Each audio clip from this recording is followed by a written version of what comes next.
Hello and welcome to Uncovered, the podcast with your host, Jason Irving. Join me in a journey to understand what's truly happening in your world and the world around you. This is not about how you're living life on the surface. It's about what's truly driving you from under the covers. I'm going to take you on a journey to deeply uncover the reason why you are here, the ultimate purpose in your problems and the way that they have shaped your life up until now. See, I believe you have a purpose, and your problems are the highway towards ultimate realization of that journey towards freedom and the reconnection of your true self.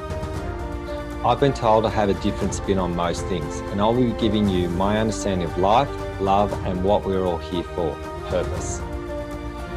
To get the best out of this podcast, drop what you already know so you can discover what's beyond you. So join me, let's play this game of life and bring on liberation, transformation, and change. Let's do this. Hi Jason, how are you today? Very well, Philia. How are you? I'm good too, thank you. That's the way. We are focusing on worry today. Welcome to Uncovered. Worry is basically all the things that you and I and all of us, Philia, love to control. Okay. That's very interesting. So we worry about the things that we want to control, is that right? Yeah. Okay. So what do you usually see people do with that kind of stuff? Is it the overthinking and then worrying about things? And yeah. And quite often a lot of people worrying about other people. Mm-hmm. Is someone okay? Is everything going to be okay? A lot of mothers worry. I remember when I was started as a therapist, I had a lot of mums coming in. They were telling me, "Oh, I love my kids so much. I worry about whether they're going to be okay," in the same sentence. And so I had to, talk to the mums about, well, you're actually not loving your kids. You're worrying about them instead, and they feel this ragged feeling. So I had kids come in and they feel all this worry and say, why don't you just let your kid be? And the kids would just be like, oh, thank you. Thank you for telling mum that. And they just calm right down. They say, hey, what did you just do? I just told you what they wanted to tell you because they can't verbalise the worry that you're giving them. Mm-hmm. So I think what we've got to learn to do around worry is write a list of the things that we are worried about. A lot of the worry actually comes from our head. Our thoughts. Mm-hmm. And we worry about X, Y, and Z, A, B, and C, and then we're like, I'm sick of worrying about all of these things. Then we create pressure and overwhelm as well. I can very much see myself in that, what you just said. Yeah. So that's very interesting that it's the things that we actually want to control. I never thought of it that way.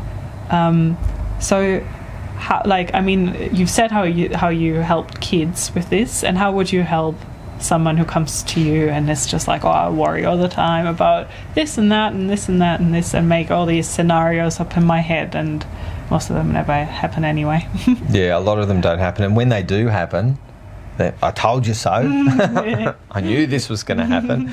That you've been thinking about it forever. Eventually it does happen, simply because you're looking for it. Mm-hmm. But does it really happen? There's a number of times where I'm like, is that really true? No, it was just another figment of our imagination, mm-hmm. right? So sometimes what we look at, we talk about this in the Academy, dirty lenses, where we are looking through the glasses of worry. Mm-hmm.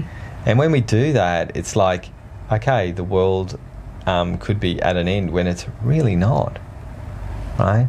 So we've got to learn to actually understand and find out, well, what is it that's going on under the covers that is actually making us feel worried? And usually it's psychology, mm-hmm. right? So a lot of kids have learnt worry equals love. So then there's this concern that sits in our heads when we want to create something ourselves. We're told you can't do something yourself, you have to get a job, you have to do this, you have to do that. For people like myself who have, I haven't worked in a job since 1996. I went out on my own and started working as a contractor in IT, so I was always chasing work. So I had to find work, and work had to find me. And I felt a really good freedom around that. And there was also a worry about where the money's going to come next. And that's what a lot of people do when they're running their own business, because when you're in a job, it's easier because you know the money's going to come in every week. But when you're in a running your own business, the first thing that people worry about is whether they're going to be able to pay for things and live off what they do. So imagine this, guys. Imagine if there was absolutely full certainty that if you did X, Y, and Z, you would get result A. Would you do it?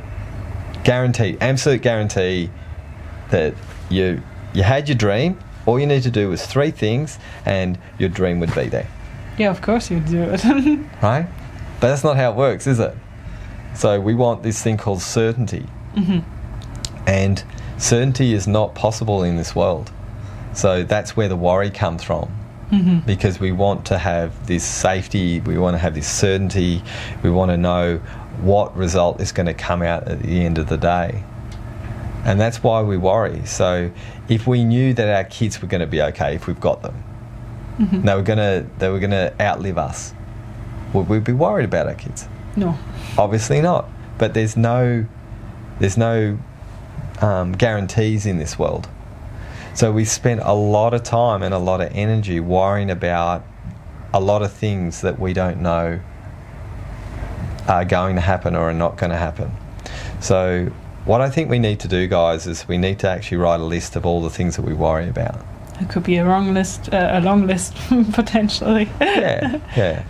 So write your list down, and then, well, if they're about other people, you're going to have to let go of the control mechanisms, that you can't control other people's lives. You can support them. Like, if I had absolutely no worry at all around my kids, then I wouldn't be looking after them, make sure they didn't fall off the cliff. So we have a little bit, and that's a normal part of our, especially for dads and mums' brains, to actually look out for your kids, make sure that they're okay. The thing that we've got to learn to be able to do is actually have a really good amount of understanding what is ours and what is someone else's, and then write that list of the things that you're worried about, whether you're going to have enough money, let's say, or whether you're going to be able to own your own home.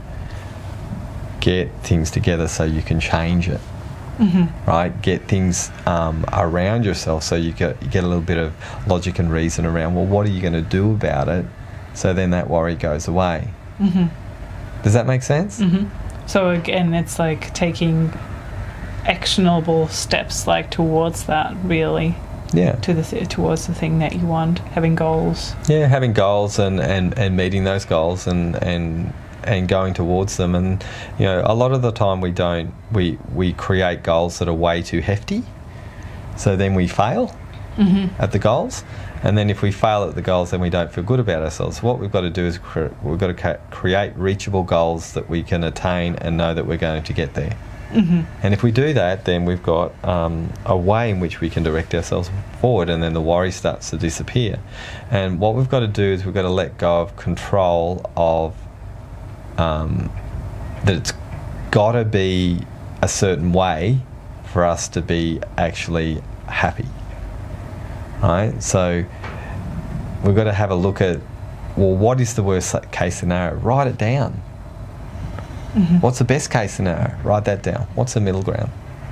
Right? So you can look at what it is that you're worrying about and actually put an idea in step, and put all the big worryful things. You know, what if my kids die? What if my kids get sick? And all of these sorts of things. And you know, I know people who have you know, one of my friends, Stephen, if he doesn't do certain things with his daughter will die. He has to look after his daughter. His daughter's got severe cerebral palsy, so every day he's got to do something to make sure she stays alive. Right? But he's the calmest cat I know. He's so calm because he's dealing with death every day. So he's really, really good with calmness. I would love people to get a little bit of a rub of his life and his shoulders to understand what he has to deal with every single day. And he's the least worrisome of anyone I know. And if you've got to spend time knowing that you've got to keep your daughter alive with decisions that you make every day that you can't forget, how would you be calm with that? It's a pretty great achievement that he can be so calm. Well, he is, and a lot of people can't be in these scenarios. And he's a full-time carer. He also runs a business as well, and he's amazing because he looks at his scenario and he's very, very calm and very, very supportive of others. When he looks at, if I looked at his life and I looked at a lot of people's lives who are really worrisome, I love the way he handles things, because he doesn't make a big deal of the things that everyone else would be called big things. He doesn't make a big deal of them. He just gets through them. He has the systems in place, so then he gets in and does the things that he needs to do, and he works with things to counter the worry. Right? By taking actionable choices, and he has to every day. Otherwise his daughter would be not around. Does that make sense? So you've got to figure out, what it is that you're trying to control, and you got to surrender that control. And once you surrender that control, you feel this peace, and the worry starts to disappear. And how can someone surrender control? Is there a certain thing that you recommend for that? Look, I think one of the things that we do in the academy, which is really good, is we actually breathe the thought or the feeling into us. Right? It's very, very different, rather than trying pushing that stuff away, stuffing it under the concrete. What we do, which is different, is we acknowledge, we accept our emotions, we honour the thoughts that are going through our head, and acknowledge the limitations. A very simple way of approaching. And you've experienced that, haven't you, when you've been under huge worry, and then we just do a very simple meditation to unwind it, which is, I just accept what I'm feeling right now. I honour the thought that I'm thinking, and I acknowledge what I do and not do. So as an example, fear, and let's say I'm scared of speaking in public, and the limitation is freeze. Right? So what we do is, I accept fear as a part of me. I honour, what was my thought? That I'm scared of speaking in public. That I'm scared to speak in public, and I acknowledge that I freeze. And what this does is it actually thaws you out. So when you get to go towards the things that you're worried about, then they start to disappear and erase themselves, because worry is a form of fear. But it's this head talk that does it. Right? Fear is more of an emotion, worry is more of a sort of head spin, isn't it? Yeah. I think that a lot of the time it's I kind of call it the catastrophizer. Yeah. That's one of our... Yeah. I'm not sure if that's a real word, but we have it in the academy. That's one that I can really resonate with. So I'm like, oh, this is the catastrophizer. It's just like, I'm going to have a car accident, someone's going to have a car accident and die. What if I never see this person again, type of thing, So, yeah, these are these scenarios. The likelihood that to happen is quite low. Yeah.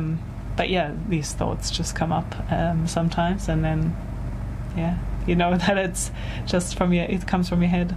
Yeah, it does. And so guys, if you're in that place where you're worrying, it's really important just to write down what you're worried about. Really simple process.